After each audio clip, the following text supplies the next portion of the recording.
পুড়ছে বিশাল বনভূমি, তখন হয়তো ভাবেন প্রকৃতির বিপর্যয়। কিন্তু জানেন কি, এমন একটি গাছ আছে যা নিজেই আগুন ছড়িয়ে দিতে পারে পুরো বনে। এই গাছের নাম ইউক্যালিপটাস। অস্ট্রেলিয়ার গর্ব বলা হয় একে। তবে তার শরীরে লুকিয়ে আছে আগুনের ঘুমান্ত স্ফুলিঙ্গ। ইউক্যালিপটাসের পাতা ও বাকলে থাকে এক ধরনের দাহ তেল। সেই তেল এতটাই অগ্নিসংবেদনশীল যে উচ্চ তাপমাত্রায় তার নিজে থেকেই আগুন ধরিয়ে ফেলতে পারে। এমনকি গরমের সময় গাছটি বিস্ফোরিত হয়ে নিজের ডালপালা ছুঁড়ে ফেলে পাশের গাছে আগুন ছড়িয়ে দেয়। ফলে এক গাছের আগুনে মুহূর্তেই জ্বলে ওঠে পুরো বন। বিশ্বব্যাপী, বিশেষ করে অস্ট্রেলিয়া, ক্যালিফোর্নিয়া, ব্রাজিলের বনাঞ্চলে এই গাছই দাবানলের অন্যতম কারণ হিসেবে চিহ্নিত।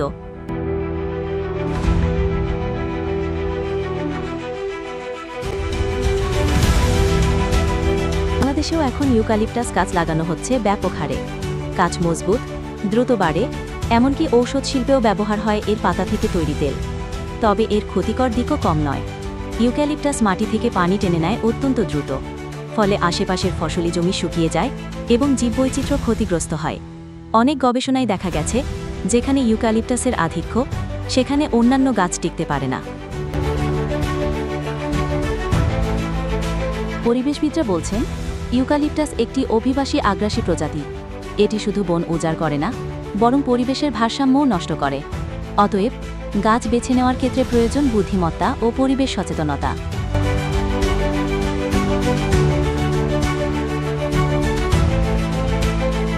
প্রকৃতির এই অদ্ভুত গাছ যেমন উপকারে আসে, তেমনি অসাবধান ব্যবহারে ডেকে আনতে পারে বিপর্যয়। ইউক্যালিপটাস চাষে অর্থনৈতিক লাভ থাকলেও এর পরিবেশগত প্রভাব গভীরভাবে মূল্যায়নের দাবি রাখে।